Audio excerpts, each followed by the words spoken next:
So hi everyone, thank you for being here and for having joined us today for this new 20 by 20 by 20 lecture organized and hosted by Archizoom here at EPFL. I'm Thibaut Pierron from Texas Laboratory.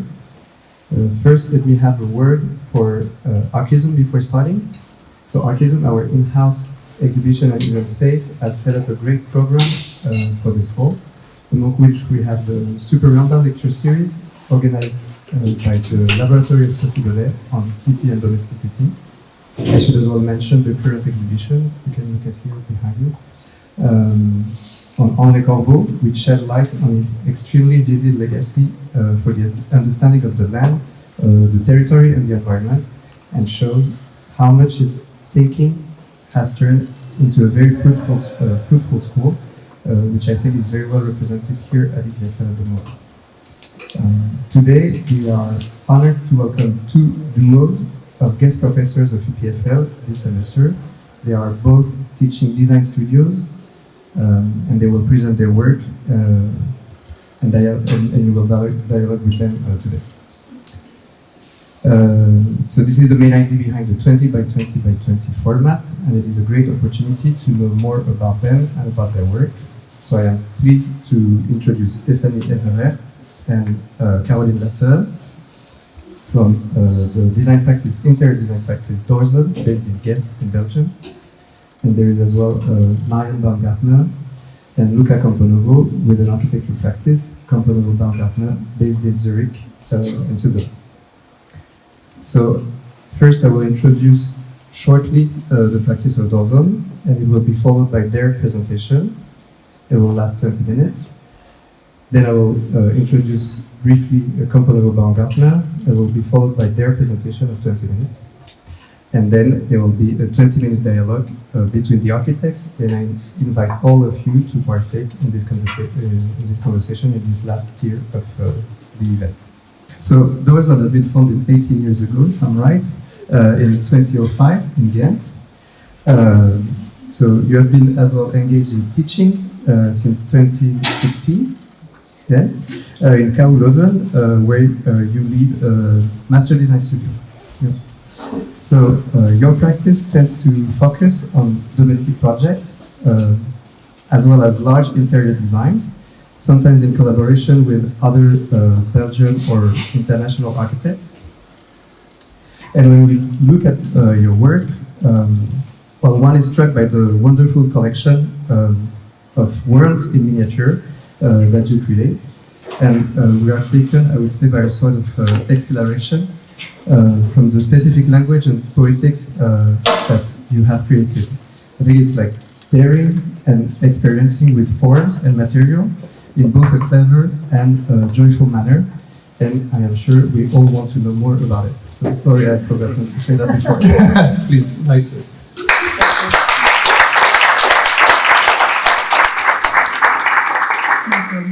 Thank you for introducing us. And maybe the 18 years that Tali was talking about are already a good start for us, because to be invited to present your studio in 20 minutes, it's in a way a challenge of how to do it. And we decided to pour these 18 years in the presentation. So we will do year by year a slideshow for you, where we will show you one or two projects per year. Projects that sometimes they were special in a way, they have proved special afterwards sometimes, or they have proved of meaning, maybe not always whilst doing them, but sometimes afterwards. So we have been choosing, we dove deep in also the earlier years, and this is what we are going to present to you today. And we start in 2023, and we go back to 2005 in 20 minutes. So to start with, this is Horst. It's a festival in Belgium where last May we designed together with Theo de Meijer the main stage. So it's a space mainly for dancing for around 2,000 people, where also a DJ has to be positioned, and To us, it's a really interesting project, or we decided to show it because it was not only during the festival that this space had to work and had to function, but they also asked us, because the festival takes place in a park, they asked us to make something that would be of meaning next summer, next year. So part of the project, which you see here in the drawing, this is the full project. And after the festival, the DJ booth, which you see there, was removed, and the columns that are here were also removed. But the 2 rows of columns that were positioned next to the street, they stayed there, and they function now as, let's say, a common space between all kinds of sports facilities that are around, and also as a place of resting or walking around for the people using the parks or the people of the neighborhood. So for us, this project in that way ticks a lot of boxes. It's about collaboration. We had to draw the project so as to make it possible to build it with young groups of students, because everything was built by these groups. It's about circularity. For example, the tubes that you see, they are sewage pipes that moved from the company to the festival and that then went back to the construction site. So we try and create as little waste as possible with this project. And the most important thing is, maybe and you see it better in this picture, is that we really enjoyed creating this place of imagination, this place that lit up in the evening, and that was like the greatest place to dance and to be during that weekend.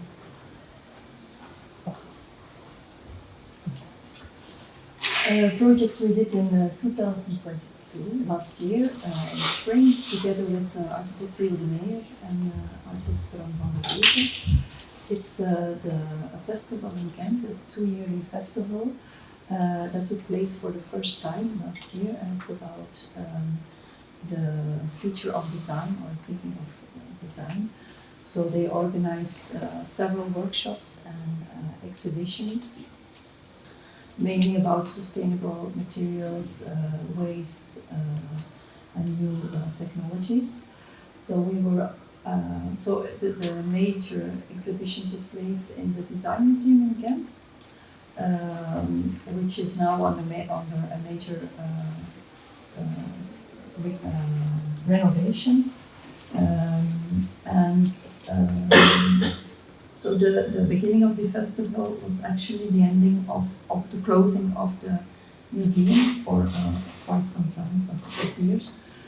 And the first idea was to do something in the inner courtyard.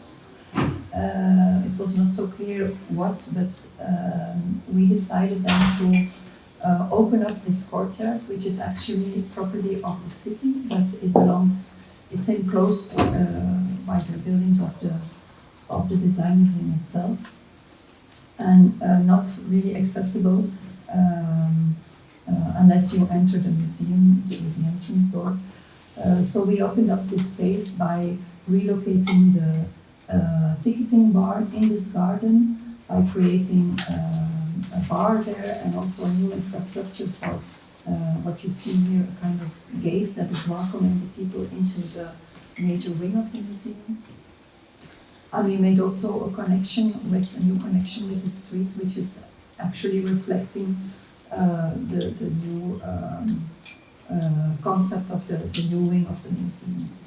And so, as there was very limited time and limited budget, we dived into the archives of the museum, let's say, of the city, and we explored several older scenographies and had a look at what we could use. So we literally used all the materials that we constructed with, was leftover material of former scenographies. which was also the case for the scenography inside of the museum itself. So what you see here is stackable elements that was formed from a previous exhibition, and in this drawing, it is also an important medium in our work. By the drawing, we express what we want to do in execution phase. So here it was about reshaping these platforms and to create new ones with it.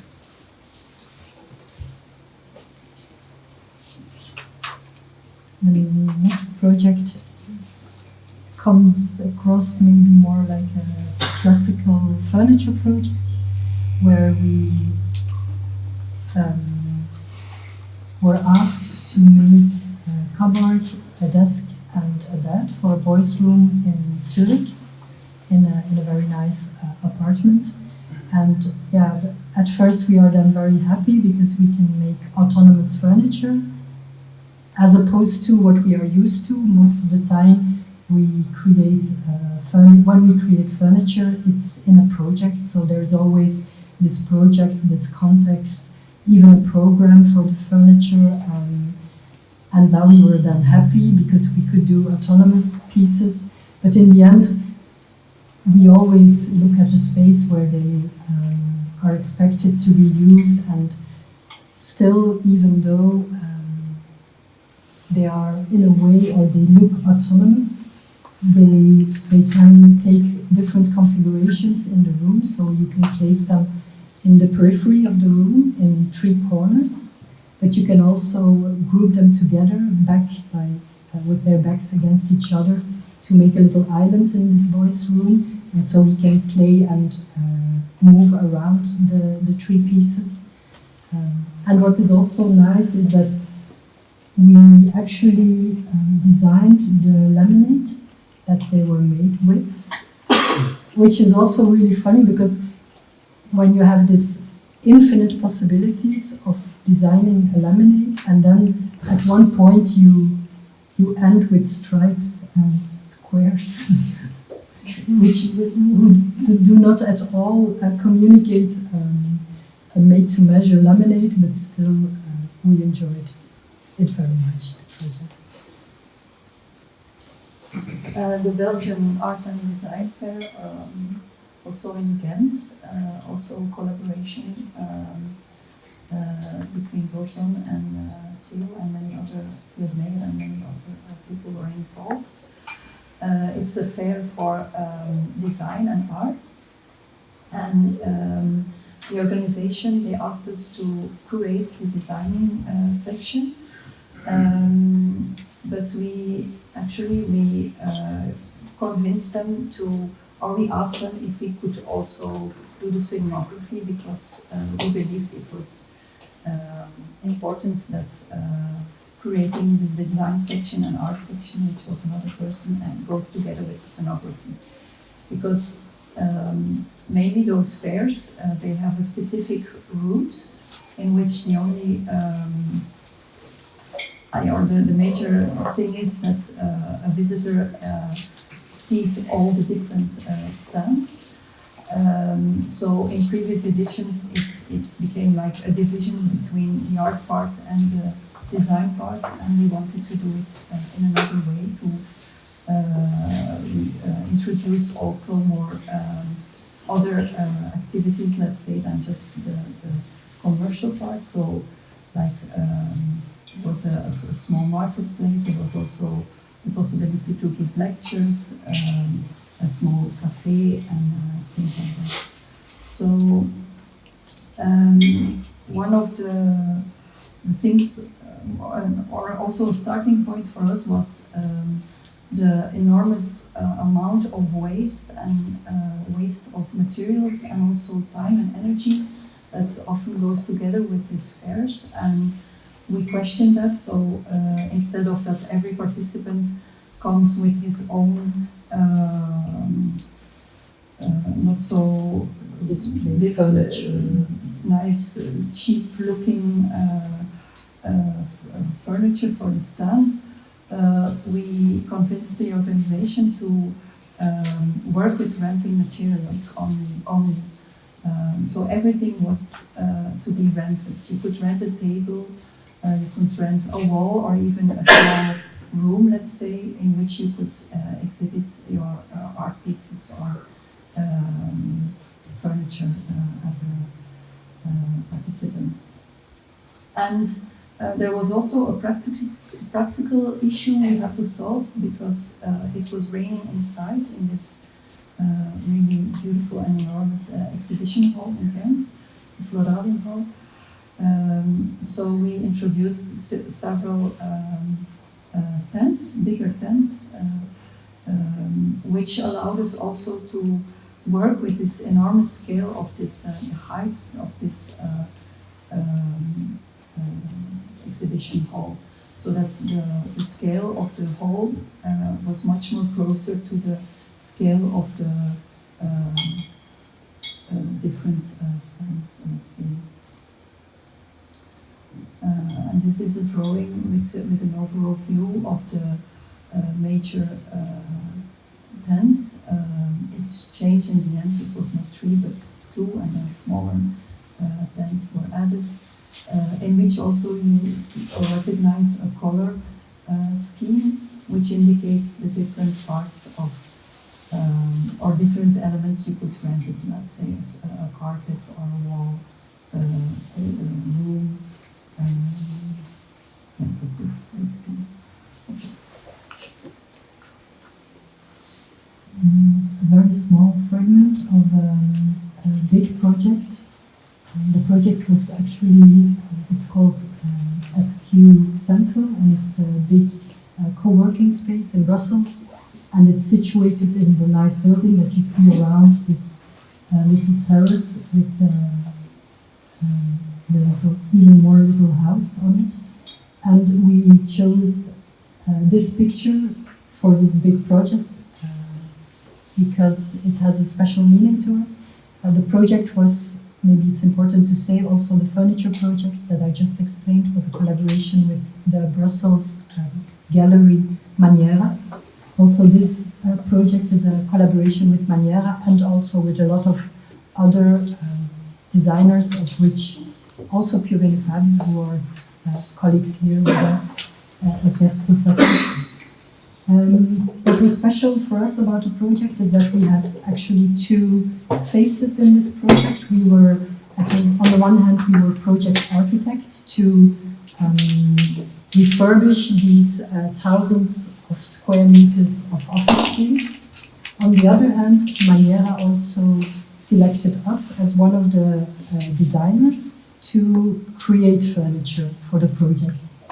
And we created different pieces, but I wanted to show you this one because it's, in a way, it's quite typical also for the office to, when we have to design something from scratch, to introduce ready-mades in our design. And what you see here, the little house, it's of course adapted. Here you see there's ventilation, there's furniture inside and light and things like that. But actually this little house is a weighing hut. It's where the weighing material next to a silo at an agricultural firm is organized in to protect it from the rain. So it's really like a very cute technical house to protect some apparature from the elements. And we took it out of this complex and placed it there as a more private place for working outside on the terrace.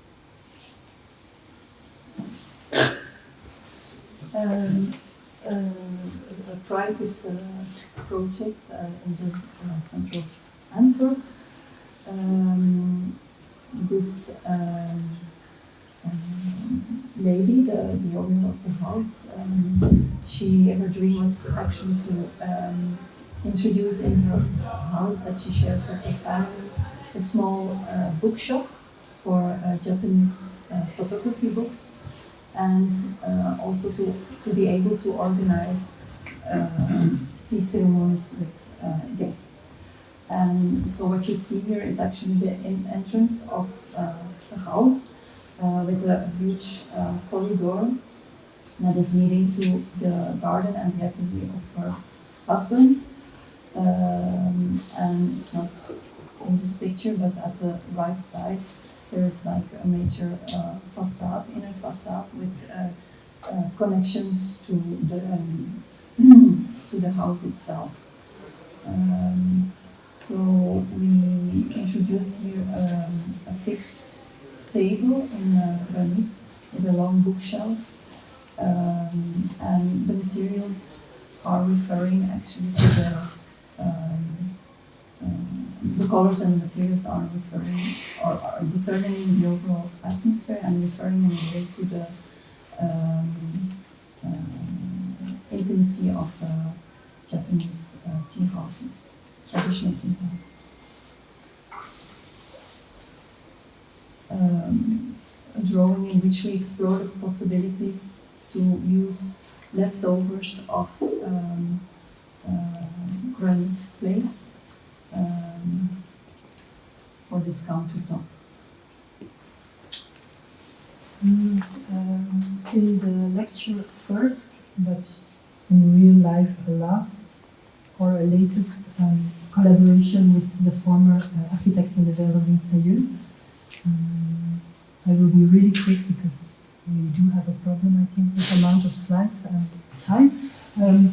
But the most important thing, and it will return, and we will show some more of those pictures where we had nice collaborations with this office. And always the main thing is that we turn around the plan. Here, of course, you don't see it in the picture, but in most of their projects where there is not this collaboration, a kitchen is organized against the wall. So when you are working in the kitchen, you are always with your back towards the living spaces. And we tend to always, when we get the plans, to start by turning this around because we are very much trying to make, let's say, anti-exclusive places or even more inclusive places where everyone is considered an equal part of this living and of this living together in a house. So here, this kitchen part is our part, the rest is the Wereld Interieur part, and some more projects with always the same team will pop up in the next 10 minutes. We were invited to take part in a touring exhibition, which was organized by or curated by Marius Grootveld and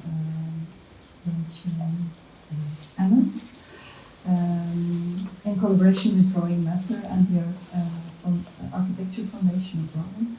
So they invited 80 different practices, architectural practices, all over Europe, to have an exchange with an architect of the past. So by sending each office a drawing, and the assignment consisted in translating this drawing in a small or bigger model, and to reinterpret this architecture.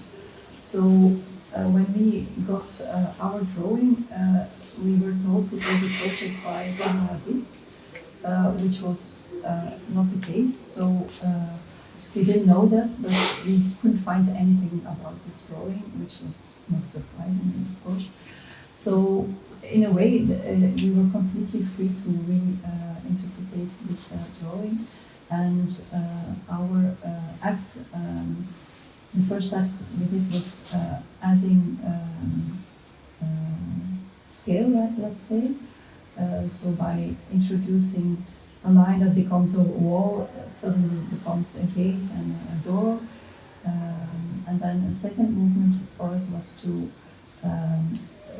what we find always what is always the starting point is the human activity, or how to introduce this, and we did it by adding small pieces of furniture and elements that refer to this human activity.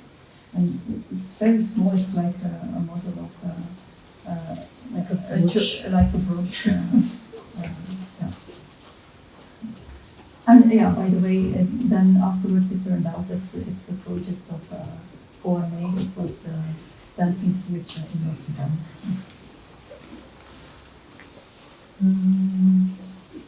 Quite a recent project, but that is a work in progress. And what is special about it is that it was a self-commissioned project that we started during the COVID period.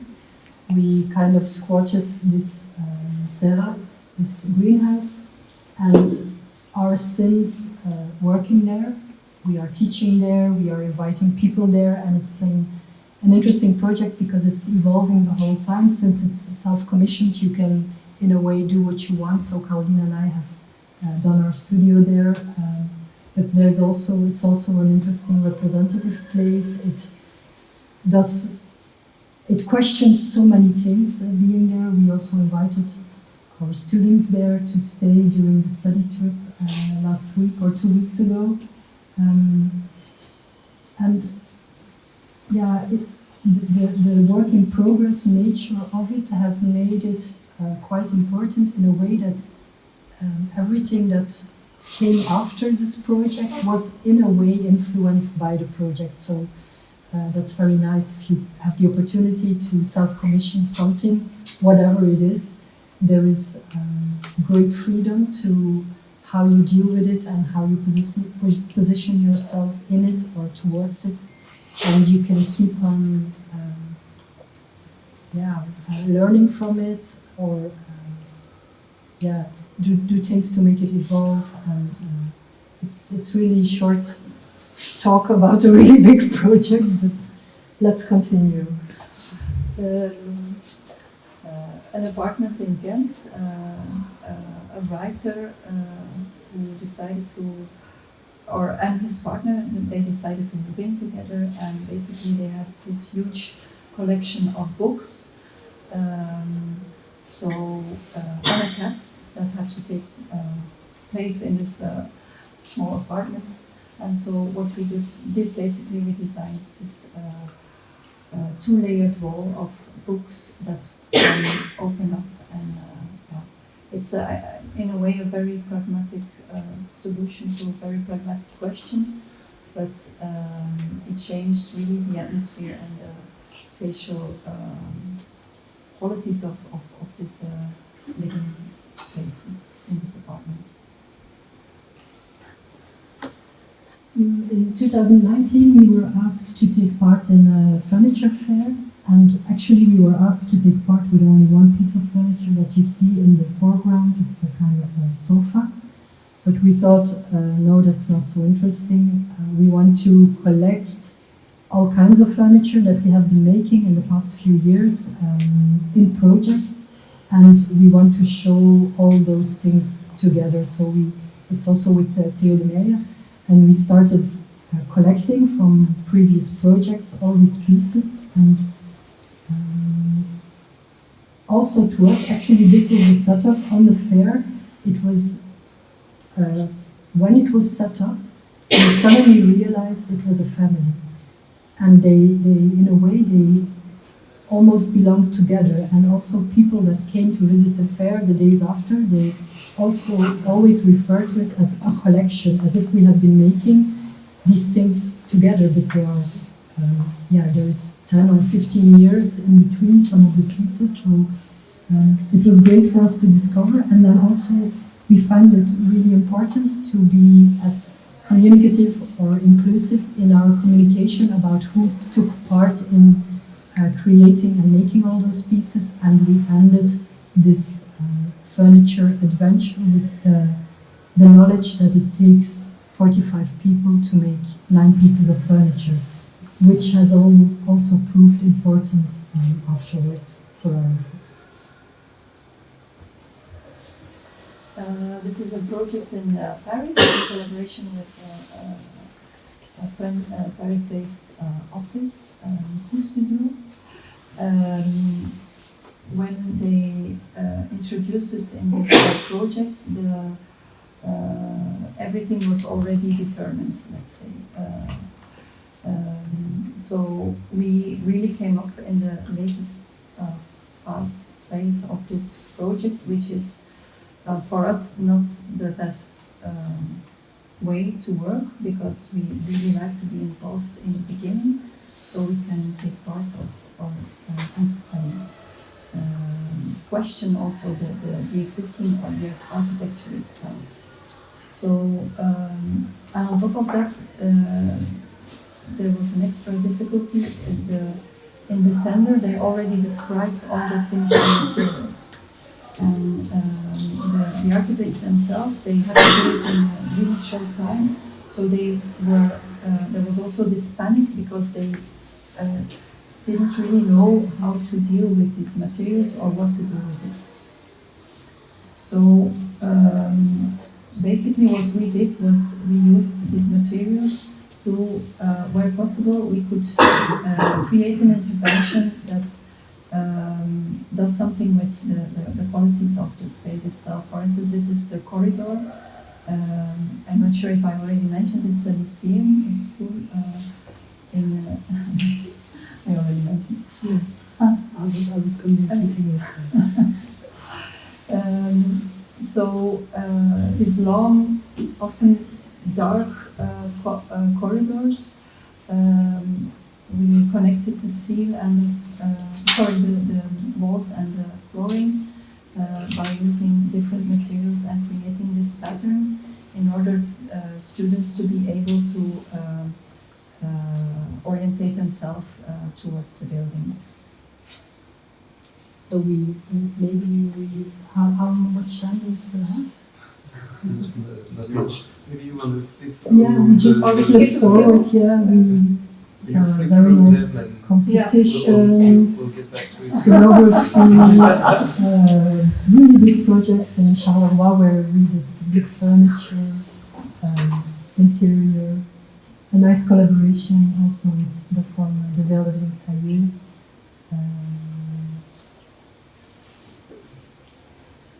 When we were curators at the Biennale in Venice in 2016, another interior project in Ghent that we visited with our students, the opera in Tirana in Albania. Also a very important project for our office is the Center for Openness and Dialogue, also in Tirana. Yeah, we did have too many slides, it's obvious now. It was really hard. But maybe let's go to some Or maybe just older projects, and then we go to the end. So we have 4 slides now. Is that okay? yes. Or maybe one? No? Okay. Oh yeah, we just finished up with the first project. Yeah, we finished with the first project. Yeah, so this is the first project Caroline and I did together. It was my parents who asked me, we bought an apartment at the seaside and we want you to do something with it, and I was super scared and I really didn't want to do it, and then I saw Caroline, whom I knew already, in a bar at night, and I asked her if she wanted to help me, and she said yes, and we started from there. It's an apartment where we really were able to explore our language for the first time, and it's still in use. It's still very much like it looks now in the picture, and yeah, it's been an important project. I think everyone can acknowledge that these first projects, they are very formative in a way for how you work together, how you create a language, and yeah, this was not different in that regard. And then maybe we want to end with this image. The pictures, they are all taken in the office of Maarten van Severen. It's the office where we both worked until his passing in 2005.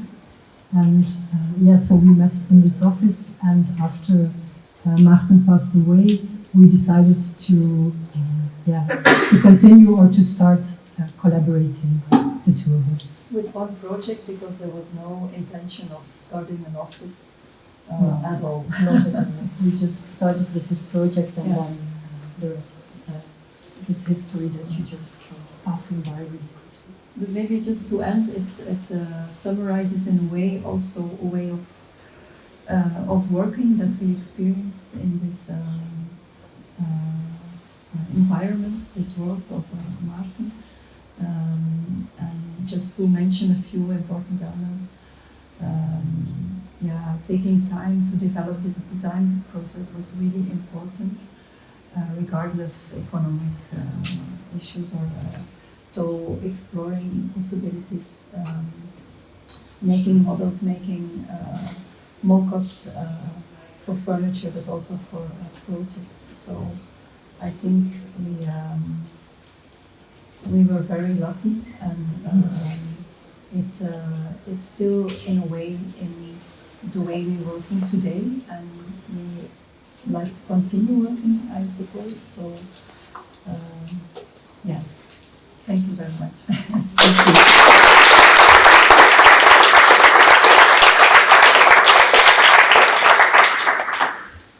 Thank you. Thank you for the presentation. Thank you for all this work. A pity we do not have the time to go through all the projects. So we'll now continue with the presentation of Camponovo Baumgartner. They founded the practice 9 years ago in 2014 in Zurich. I think their work exemplifies itself equally with renovation and existing building or new construction. And at first, I would say their work is marked, I believe, very careful, reading not only of the objects found in the vicinity, but also more broadly by a very specific understanding of what one could call a Swiss-German built culture. And this understanding leads then to a transcription and diversion of this culture into the form of seemingly familiar and non-building before realizing they're unsettling characters. So I'll let you the mic, and we're looking forward to your presentation. Thank you.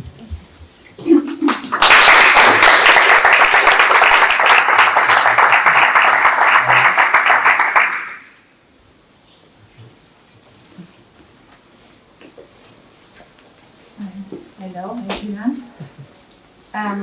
We brought you today 4 letters from the Swiss German part. It's like 4 letters and 4 projects. Well, the first letter is pour Denise. Chère Denise, nous nous sommes rencontrés lors d'un concert de Katzenheim dans la maison Mato que nous avons transformée. Tu cherchais un nouveau foyer, nous t'avons dès lors soutenu ta recherche. Nous avons cherché le long de la frontière linguistique avec la Suisse romande. Nous avons trouvé ce que tu cherchais à Vienne. Un immeuble des années 70 au centre-ville de Vienne, la fin d'une longue ligne de bâtiments datant du 19e siècle. Prévu comme centre médical, il a été réaménagé dès sa réalisation et aujourd'hui un immeuble de plusieurs appartements avec un studio de danse, un coiffeur et voisinage vivant et animé. La maison peut apparaître pas très charmante, mais la volonté d'aménagement est indéniable. Le vocabulaire des années 70 a été appliqué jusque dans les moindres détails. La rampe d'escalier en bois solide, les balustrades sous forme de jardinières rondes en éternité, des teintes terreuses. Tu as acheté un studio en 2 pièces avec des chambres le long d'un couloir et une petite cuisine. La coupe ne te convenait pas. Tu ouvres le soir, tu cuisines, tu lis, tu te douches. Tes couleurs préférées sont le jaune et le rouge. Nous aimons les transformations. Construire un appartement est intime. Transformer une maison est aussi intime.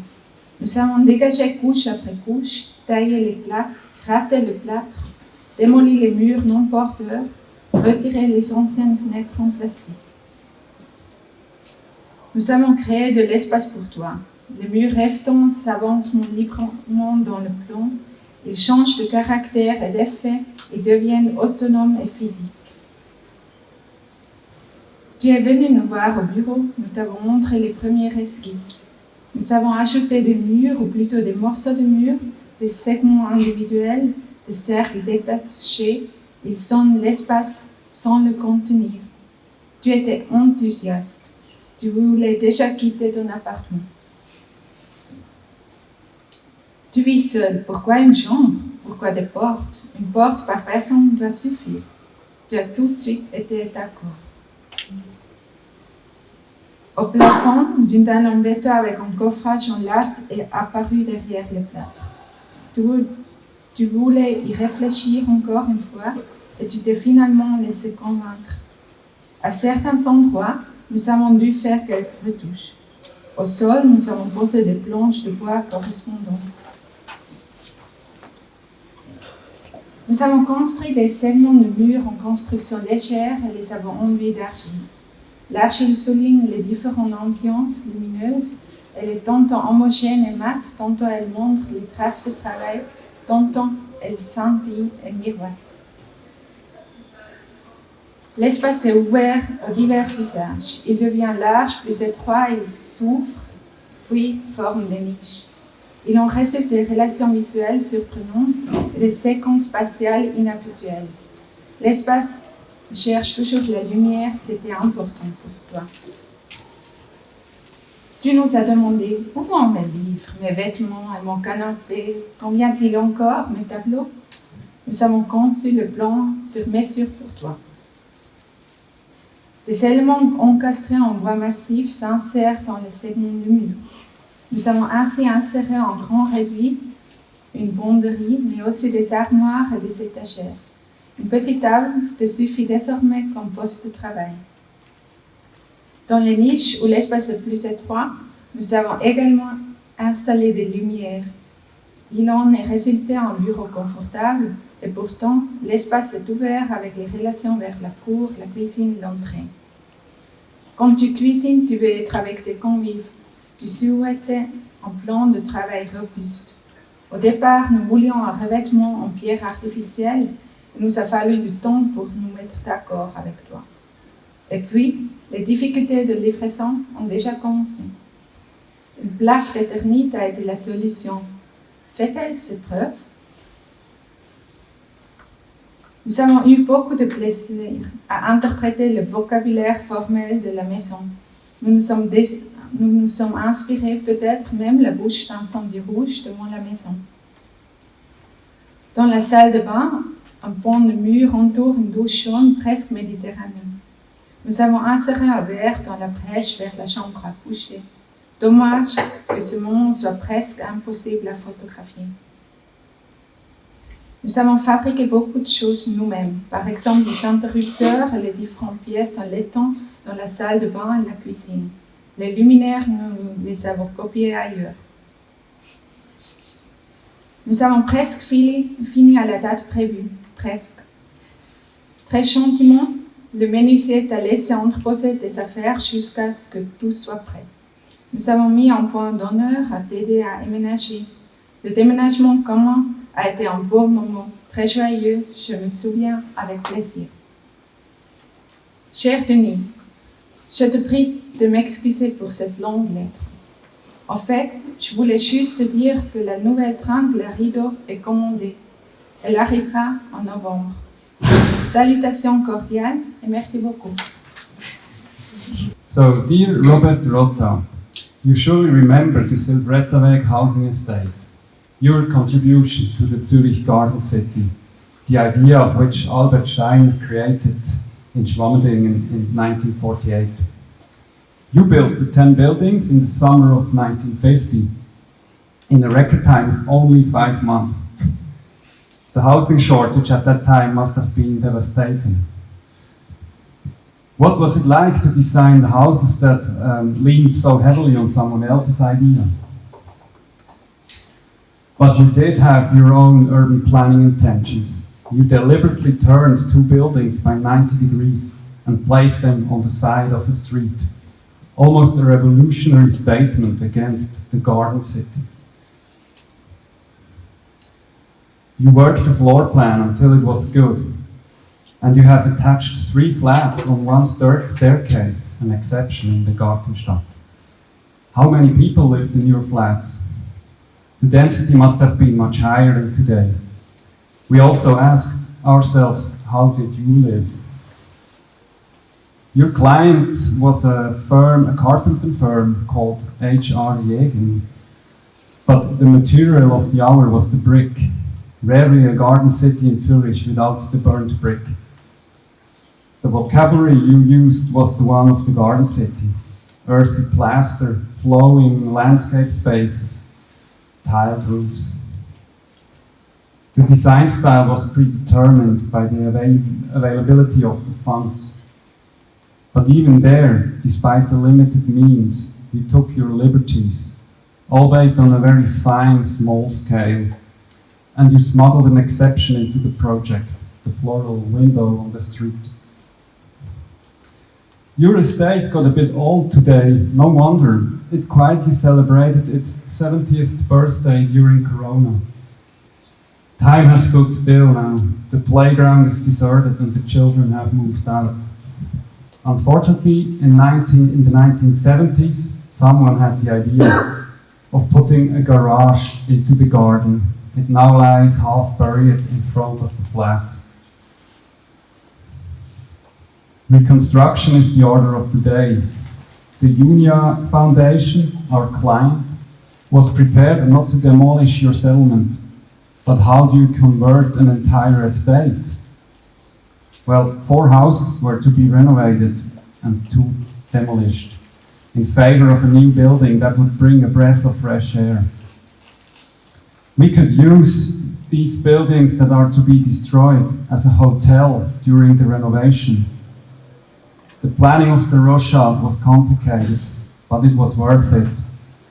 Most of the people are now back in their flats. We had to adapt your bathrooms and kitchens. In the process, we were reusing lavabos, floors, and toilets. The new red joints were bleeding into the bathtub at the beginning. The Catholic tenants were impressed. The problem is now fixed and it inspired for furniture. I have to show you these pictures too.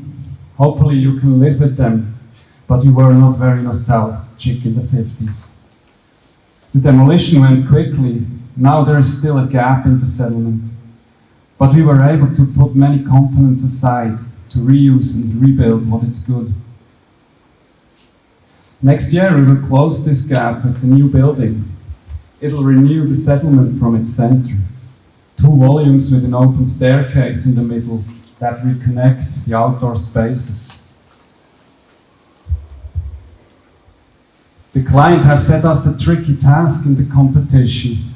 They didn't tell us the number of flats they wanted, but the number of new rooms. So we were able to offer them 99 rooms. They accepted with thanks. You may ask yourself what these rooms or chambers mean. First of all, they are a spatial framework for accommodating the most diverse functions. But they are also a place for a self, a place of retreat, a place for undisturbed development, a room of one's own, as Virginia Woolf called it. You may have known her too. So the design idea was set. Not everything just had to fit together, and you know that's not always easy. Flexibility was the top priority. And there had to be room for a wide variety of housing types. 3-chamber cluster flats, 6-chamber maisonette working living, or 8-chamber family apartments, just to mention a few. And back to the chambers. They are always the same size, namely 14 square meters. That's because of the standards you haven't had yet at your time. The chamber can accommodate any function: living room, bedroom, eating room, kitchen and entree, or corridor and bathroom. So the flats virtually compose themselves floor by floor differently. Complementary to the spatial scaffolding is the static scaffolding. It is what makes flexibility possible in the first place. You had the brick, our material of the moment is the wood. We developed the knots for a long time. Flexible space requires flexible building services. We have gone a long way here with our technicians in the team, and between you and me, we have also made some mistakes. Yes, building has become complex, dear Robert. We wanted a house like a construction kit that our descendants could also take apart again. You have to know, today pretty much everything is glued in construction. That's exactly what we wanted to avoid. The plaster walls remain raw and they are visibly screwed. The facade is a system of Eternit panels with screwed steel balconies in front of it. You had the plaster everywhere, we tried to do it without. Dear Robert Rota, in about 30 years, the other 4 houses will be also replaced by you. Your houses will be replaced. They will then be almost 100 years old. We hope that our house will also have changed by then. That's what it meant for. But who knows what will be.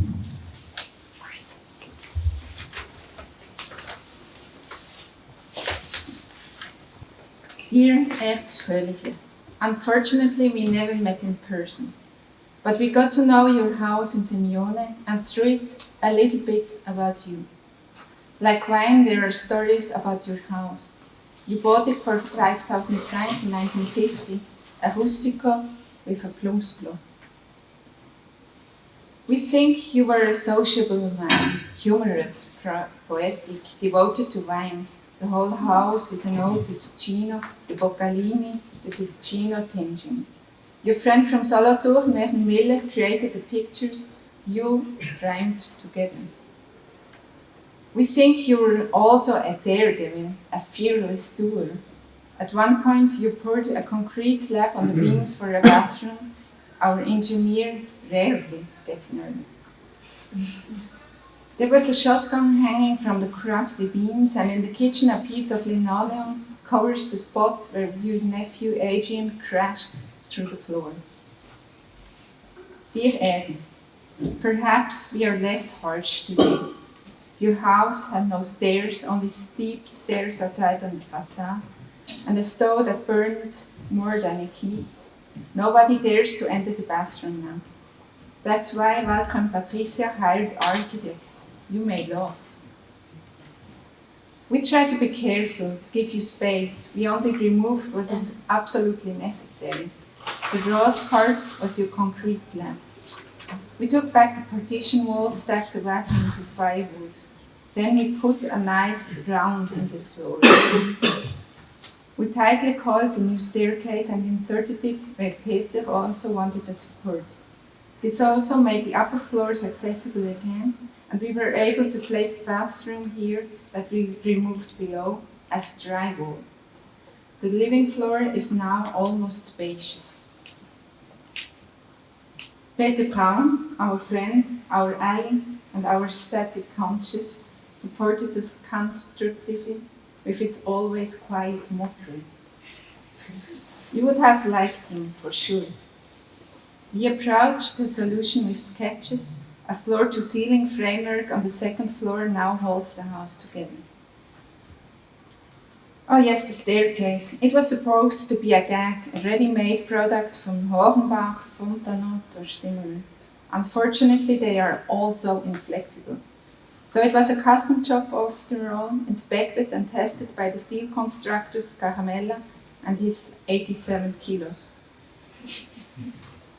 Around it, and yet completely detached, a skeleton of wood, a long waist belly rearing up over 3 floors, that pierced the wooden ceilings and overlays the framework.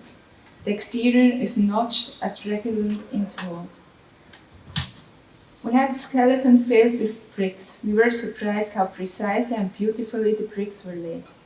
Around it, we lay a floor heating system in the notches, loop by loop upwards, each floor its own circuit.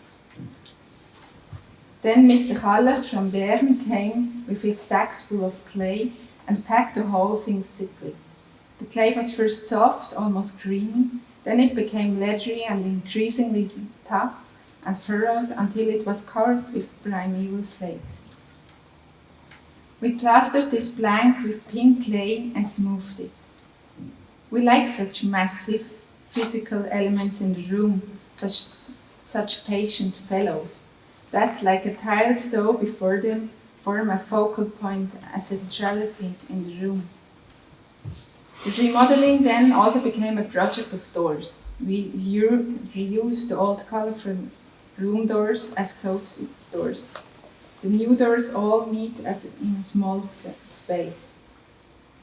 For this, we studied in depth Hermann Czech and his Vienna studio. We transformed the heavy but never tight exterior doors. They now serve as shutters in front of the new glazed doors. In this way, we also created a link from the room to the garden via the Elbe, which did not exist before. We failed with the new idea of doubling the windows with new interior windows. No one wanted to stick to the simple mountain windows. No one wanted to build a second leaky window. Instead, it is now bright in the house, and the red and black frames contrast nicely with the green of the garden. For the colors, the ads, we have followed your preference. Blue and red form the basis of the color canon. We have added the colors of the Chiesa di Santa Maria Assunta in the village with its pastel colors and the dark wood. We also found the spiral staircase here again. Besides that, we only patched up what was necessary. Elsewhere, we uncovered traces. These patches, scars, and openings, which show hidden layers like time windows, belong to your house. We hope we haven't offended you. The stove is now going again. Marroni or polenta can be prepared on the fire. The new base next to it is used for heating. That's when I noticed, where was the shotgun gone? Dear Ernst Fröhlicher, we know your grandson, your granddaughter-in-law, they are great people. Next Friday, we will go with them to Simeone and show them for the first time the rebuilt house, which is now their house. We hope they will like it too. Dear Ernst, salute a te. It's a very short one to you. Dear colleagues of today and tomorrow, we have been invited to this school to teach for a year. We came with joy, and we brought with us what's on our minds. Some of our works are very small. They almost disappear in the face of the big questions of today. And yet they are important to us, because they are important to the people they affect. But also because we can play such a direct role in shaping those projects. From this we draw energy for the larger tasks. They teach us also to see and to understand our environment. We learn concretely what it means to build and to demolish and to build. We understand this invitation to teach also as an invitation to learn. We are beautifully excited and looking forward to share this experience with you. Thank you.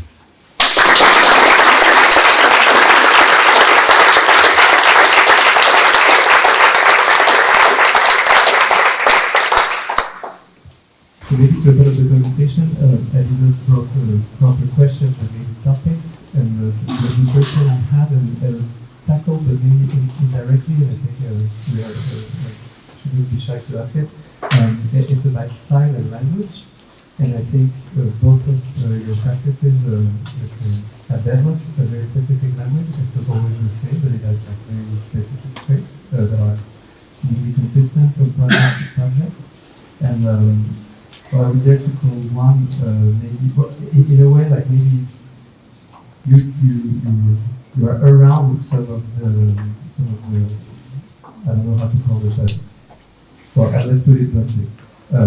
while I've been dealing with mannerism, kitsch, and let's say, well, yeah, circling around that but avoiding it, and maybe another practice might be dealing with more convention and modern classicism and still avoiding it as well. And I'm struck by the fact that like it's absolutely compelling and beautiful, and at the same time you're circling around that. And yeah, I'm just curious, and maybe some others, to hear what you like. How you developed that, and what you have to say about like this aesthetic style and I'm just thinking which one would be ours. maybe the cadence. I think the first project was very much exemplifying.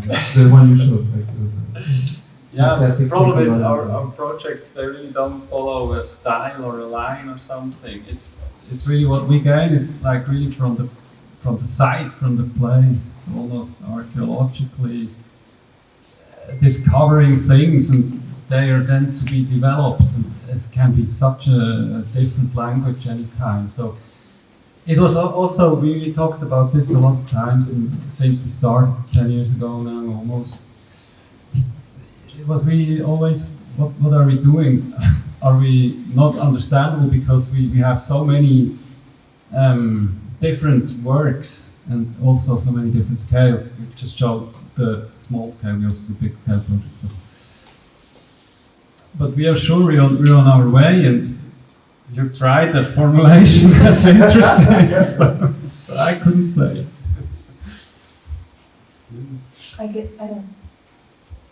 Maybe I guess for us it's more or less the same. It's the language is not like a starting point or something. It's something that we develop, and it derives from really a lot of aspects during the design process. So it's not a starting point to say we start from a language. It's the other way around, I guess. And Yeah, actually, it's there. You have the context.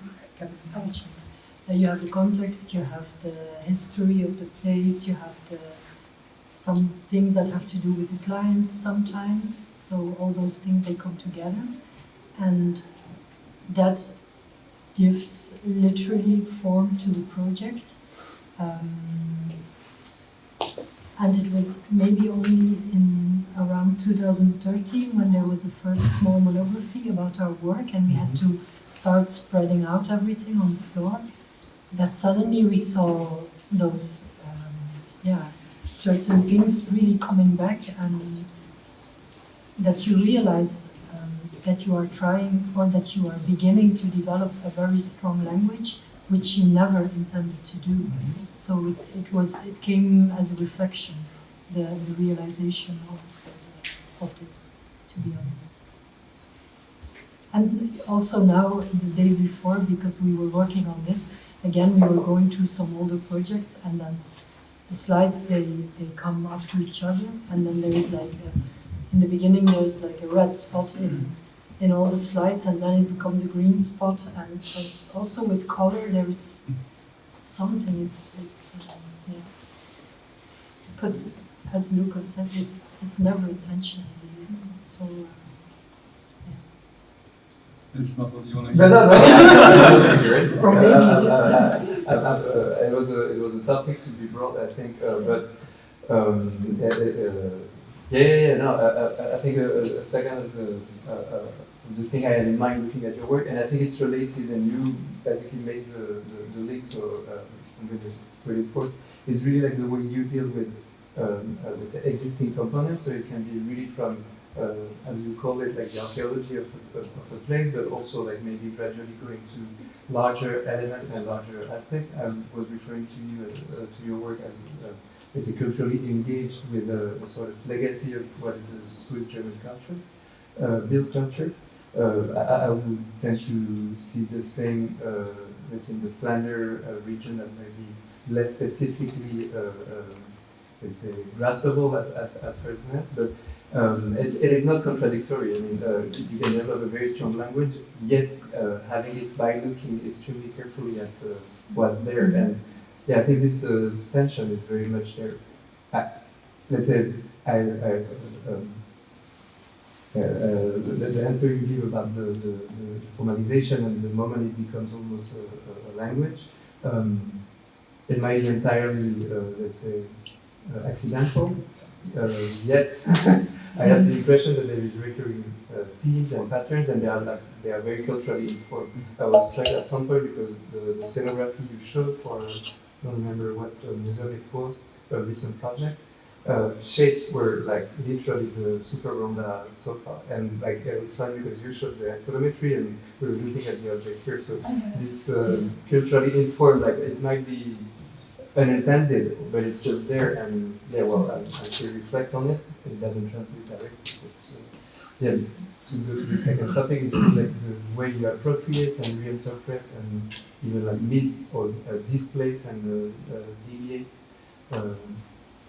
Both like very concrete element of the project you are working on, dealing with the existing mostly, and let's say a larger cultural, let's say, design culture. I don't know. it's not a proper question. It's just a topic to discuss. I think you made it like very clear, like didactically in the first project you presented. Outlining like what was this element of the 70s housing building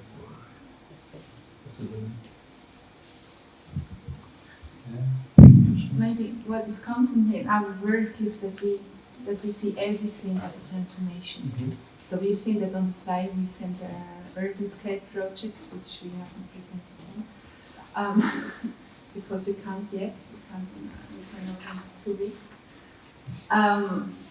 So even if we go in this urban scale, we start by transforming. I mean, we never had the idea that we are great creators and that we could do another thing.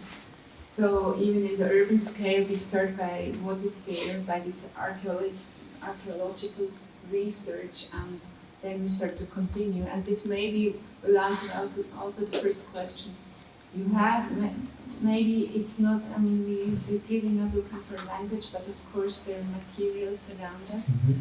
So, I mean, we were so impressed always by seeing other cultural areas where you have these red bricks in the inside. This is something we just don't know. So, until now we had, now we have a project actually where they used it. But we never implemented this in a house built of clay and wood. So, we will not start to propose this on an urban scale when it makes not a certain sense.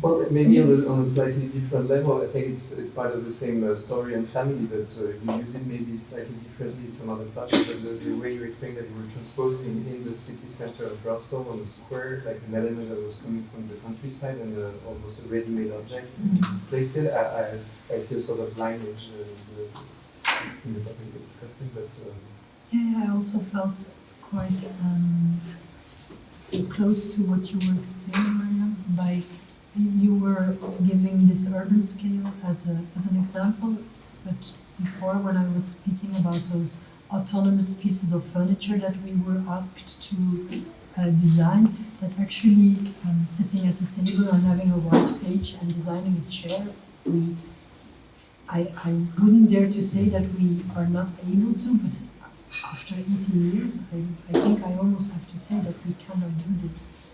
We always find attachment or connection to context or to something else to start.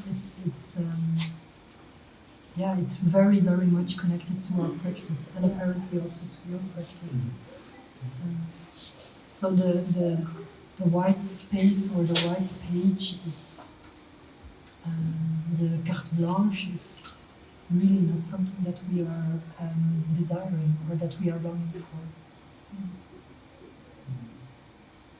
And also, we see it a lot in teaching, that when you start with something existing or a building, that sometimes students, they tend to try and erase a lot, because then they have the feeling like, okay, we have to make this space for ourselves, and then there is sometimes a severe blockage that follows because it's so much harder, I think. Or it's personal, of course, but then we try to invite the students to reintroduce elements that were there and to start again from there to see what's possible. So. Too heavy history, huh? You're afraid of the first line. We should do that as a semester. Maybe we have to do that as an exercise, yeah, just only white pages with nothing. Stripes and guys. Yeah, maybe we can. I have one last topic if no one asks question, but I think it's a good moment to open up to you all in the audience. If you have questions and even like topics you want to draw up, it's the moment. I have a question about both of your work have a very strong relationship with the client, I think. Can you express this? And when the letters, I think though you express very clearly this relationship, but is it also because you have a kind of guilty that you cannot really give to the client what she or he wanted, or is it something that you did? It was very interesting the way you present it, but I was wondering if you have something that you want to clarify with the client that has didn't work as you wish. I must say that there's one letter we can't read, not in public, because there are many things to clarify. The ones we read are the ones which everything's fine.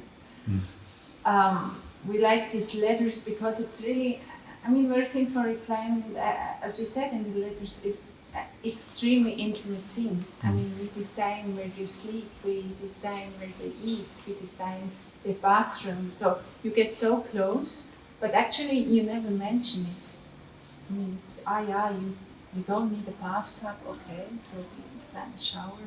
You stay like while you're talking on the plans, you stay somehow, you never go so deep.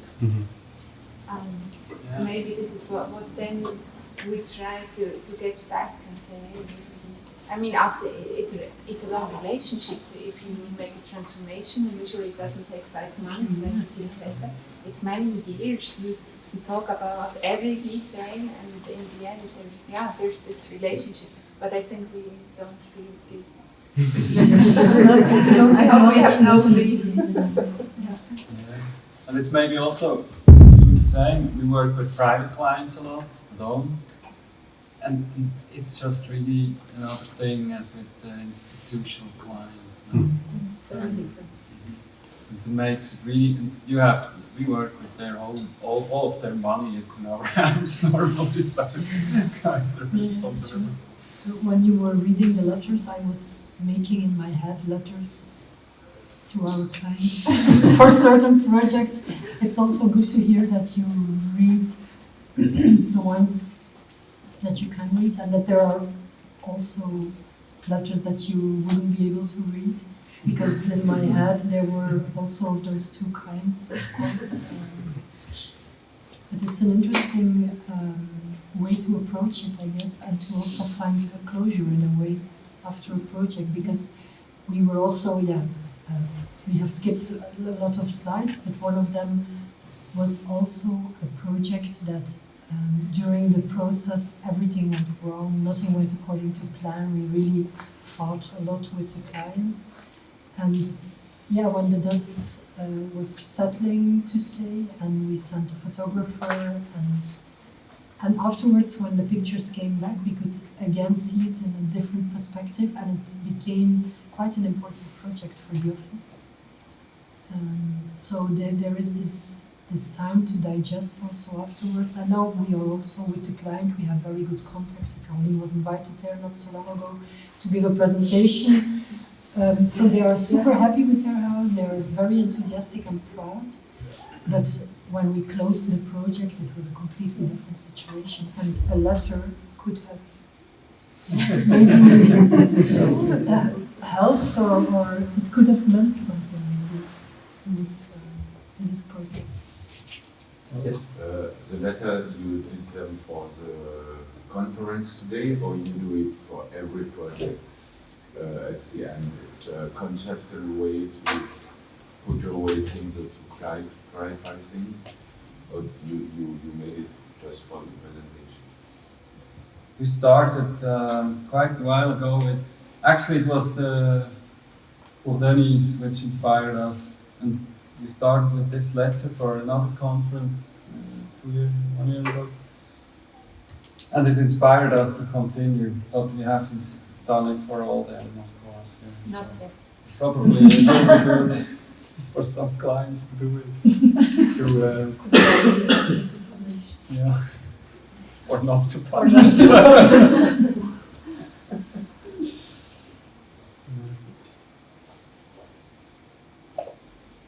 One last question, maybe?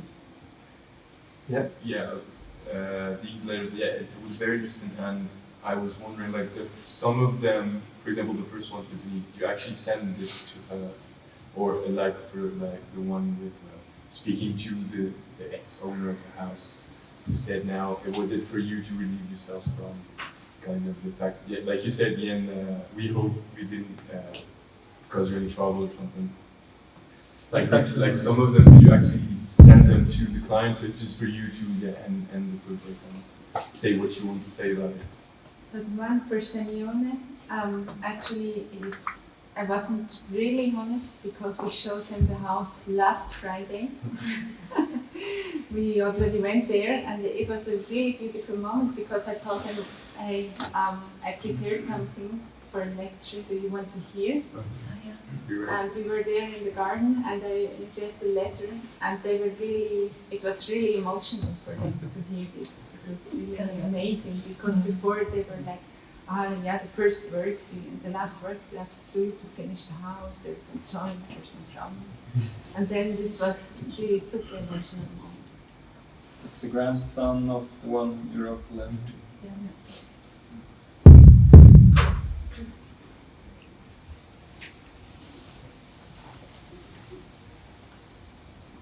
I had a question about the Sphere project, and the one you showed inside the Sphere house, the greenhouse. And because we're in the Super Studio, we did like 2 conferences day in some greenhouses in Lausanne, and it was like a bit a funny moment because everyone had to stand out of the greenhouse at some point because it was just too warm for us. And I was wondering then how it was in your situation with people that were there.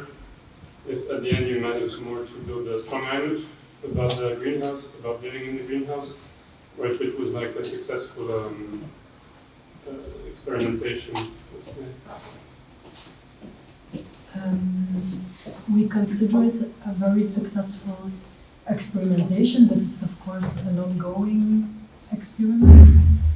When you talk about the greenhouse being too hot, of course, also our greenhouse, it's 50 degrees when the sun is on it, and we, in a way, we learned by living there and by being there, we learned to be very open about moving around in your space. So we have a space with a fireplace in the evening. You can sit around because you can, of course, not heat this enormous space, and when it's too warm, you go outside or you go in the covered space. So it's more like you move around a lot, and I find it a very interesting experiment, to be honest. And also, if you want to think about a more sustainable way of living, this really getting in touch with the elements and dealing with heat and cold and the way you deal with it, we find it really interesting, as opposed to what is now the norm in Belgium, where you have an enclosed living space most of the time, where in winter, even when it's cold outside, it's 20 degrees inside, and you walk on your barefoot and in a t-shirt, and you lose every connection with nature, and you complain about the cost of the heating. So there is there is friction there, and we try to to use this experiment also for that in a way.